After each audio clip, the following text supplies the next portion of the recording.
Bienvenue dans cette nouvelle capsule vidéo correction de QCM en chimie organique.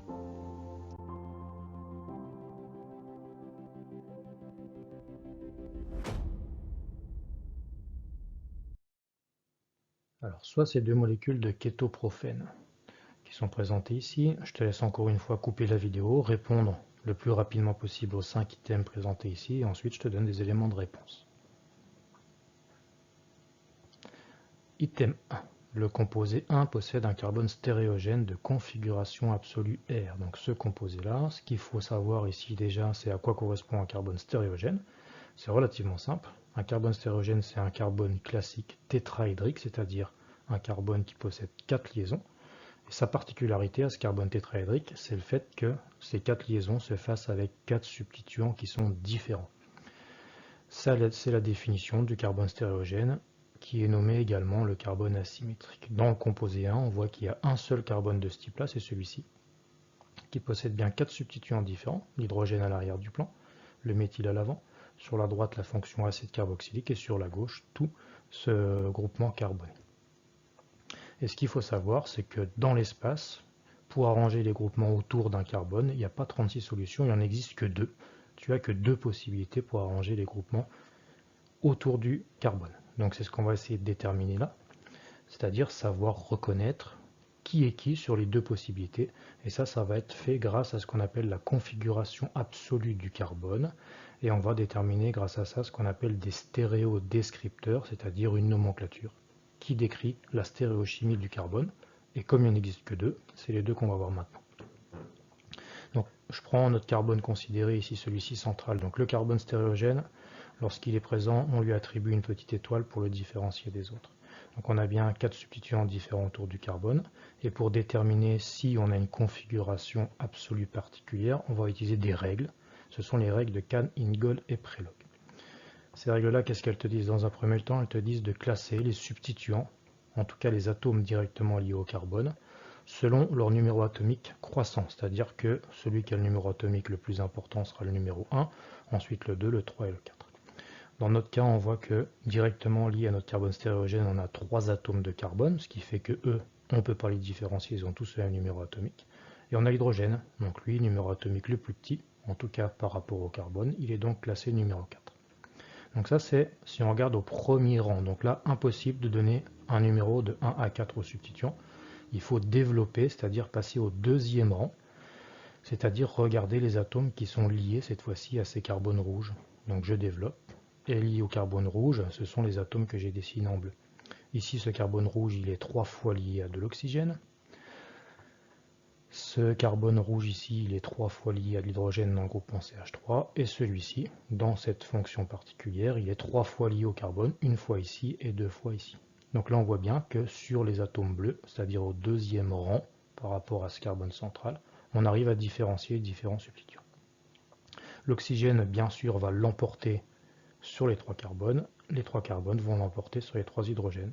De cette manière, tu as réussi à classer l'ensemble des substituants directement liés à ton carbone stéréogène. Donc 1, 2, 3 et 4. La deuxième règle, elle te dit de placer le substituant numéro 4 à l'arrière du plan. Ici, c'est bien le cas dans cette représentation de crâne. H est à l'arrière du plan, donc aucun problème. Et ensuite, tu observes le sens de rotation pour faire la séquence de 1 vers 2 vers 3. Dans notre exemple, 1, 2, 3, je tourne dans le sens des aiguilles d'une montre, le sens horaire. On a ce qu'on appelle une configuration absolue grand R pour ce carbone stéréogène particulier. Sachant que si on avait tourné dans le sens inverse des aiguilles d'une montre, on aurait obtenu l'autre composé, configuration grand S. Donc au niveau de l'item A, la réponse est juste configuration absolue grand R pour ce carbone sur le composé numéro 1.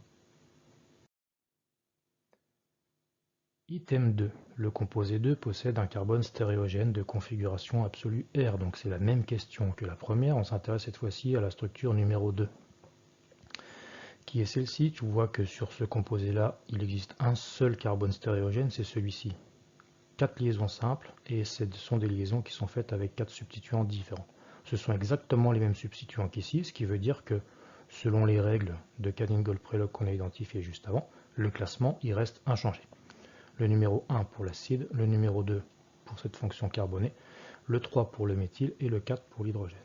Donc là, on a répondu en tout cas à la première règle. Ensuite, on nous dit de placer le 4 à l'arrière.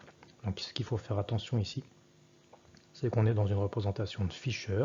Et normalement, tu te souviens, en Fischer, les groupements qui sont placés horizontalement sont des groupements qui sont dirigés vers toi. Ce qui veut dire que le numéro 4, le H ici, il est à l'avant du plan et non pas à l'arrière du plan, comme ce qui est demandé ici. Donc la petite solution pour éviter de faire des changements de point de vue, ça va être, dans ce cas-là, de faire un sens de lecture indirect, 3, 2, 1. Donc ça, retiens-le. Si le numéro 4 il est à l'avant du plan, alors c'est le sens de lecture indirect, 3, 2, 1. Et dans notre cas, 3 vers 2 vers 1, on obtient sens de lecture anti-horaire, on obtient la configuration S pour ce carbone-là, donc c'est l'autre composé, ce qui veut dire que 1 et 2 sont deux composés qui sont différents et ils sont stéréoisomères de configuration, on va y revenir juste après. Ce qui veut dire donc, item B, c'est une réponse fausse, configuration S pour le composé numéro 2. Item C, les deux molécules sont deux stéréoisomères de configuration, on vient d'y répondre juste avant. Les stéréoisomères de configuration, ce sont des composés qui diffèrent par leur représentation dans l'espace, c'est-à-dire par l'arrangement spatial de groupements autour d'un atome de carbone, dans notre cas. Et on voit bien que les composés 1 et 2 ne diffèrent uniquement par cet arrangement spatial autour du carbone. Tout le reste sur la molécule est identique. Les fonctions présentes sont les mêmes sur 1 et sur 2. La chaîne, enfin la structure carbonée, le squelette carboné est identique. Il n'y a rien qui change, si ce n'est l'orientation dans l'espace des substituants, des 4 substituants autour de ce carbone-là. C'est donc pas de l'isomérie plane à 2 dimensions comme on l'a déjà vu ensemble. On a donc bien affaire à de la stéréoisomérie de configuration qui va pouvoir se distinguer uniquement lorsqu'on dessine les molécules en 3 dimensions. Donc, item C est une réponse juste. 1 et 2 sont stéréoisomères de configuration. Item D, les deux structures présentées sont des énantiomères. Énantiomères, la définition, on l'a vu ensemble, ce sont des stéréoisomères de configuration, on l'a dit juste avant. Et les énantiomères, plus particulièrement, sont deux molécules images l'une de l'autre à travers un plan ou à travers un miroir. Ce qui est important à retenir, c'est quand on passe d'un composé à son énantiomère, tous les carbones qui sont de configuration R sur une molécule vont devenir de configuration S sur l'autre, et inversement bien entendu. Donc dans notre cas, nous, j'ai un seul carbone stéréogène sur 1 et un seul sur 2. On voit bien que celui de configuration R devient un carbone de configuration S. Ce sont donc bien deux molécules qui sont images l'une de l'autre. Le carbone R possède une image S et le carbone S possède son image de configuration R. Donc l'item D est une réponse juste. Et enfin l'item E, le composé 1 est chiral. Donc cette molécule-là, on l'a vu ensemble, la chiralité, sa définition plus particulièrement, c'est une absence totale d'éléments de symétrie dans un objet, dans une molécule, c'est-à-dire pas de centre de symétrie, pas d'axe ou pas de plan de symétrie. On a vu les deux cas particuliers, je donne un exemple que j'avais déjà présenté, ces deux chaises-là. Donc la chaise de droite qui est image de la chaise de gauche à travers ce plan, on voit que toutes les deux sont 100% superposables.